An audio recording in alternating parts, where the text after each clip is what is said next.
नमस्कार मित्रों, अगस्त महीने के ग्रह गोचर के बारे में पिछले जितने भी वीडियोस में आपसे ग्रहों की स्थिति और संसार की स्थिति के बारे में बातें साझी की थी, लगभग सारी स्पष्ट रूप से सामने आ गई।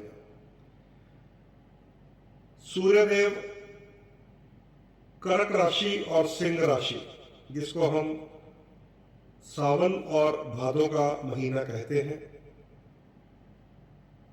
जल थल रहते हैं। हमने देखा किस प्रकार सारा संसार जलमग्न है। आज भी जब ये वीडियो शूट कर रहा हूं तो 30 अगस्त है। गुजरात में इतना जबरदस्त जल तांडव हो रहा है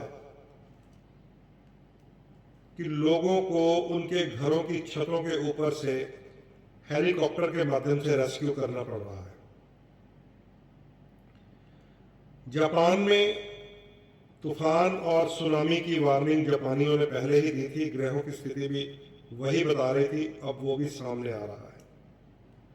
भारत के राजस्थान में जहां पर कभी मारुस्थल और रेतला इलाका होता था, रेत ही रेत, वहां पर भी जल तांडव हो रहा है।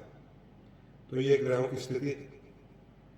और जैसे ही सूर्यदेव कर्क राशि से निकलकर सिंह राशि में आए, जिसको हम भादों का महीना बोल देते हैं, तो कुंभ राशि में बैठे हुए वक्री शनि के आमने सामने हो गए। अब ये 15 अगस्त से लेकर 15 सितंबर या 16 सितंबर तक समझ लीजिए, सूर्य और शनि आमने सामने चल रहे हैं। आपने देखा होगा कि किस प्रकार भारत में भी, कुछ राज्यों में और पूरे संसार में भी शनि यानी कि जनता का आक्रोश सूर्य पर भारी, सरकारों पर भारी पड़ रहा है। चाहे जनता कोई धरने लगा दे, कोई हड़ताल कर दे, कोई हिंसक होकर आगजनी कर दे, सरकार को कहीं ना कहीं सेटबैक लगता है जब सूर्य और शनि चाहे एक साथ किसी हाउस में हो, किसी राशि में हो, या आमने सामने हो। क्योंकि ये पिता पुत्र की जोड़ी है, आप सबको पता है। आपस में इनमें 36 का आंकड़ा है, और कुंडली में भी जिनका सूर्य और शनि एक साथ होता है उसे पितृदोषी तो कहा जाता है।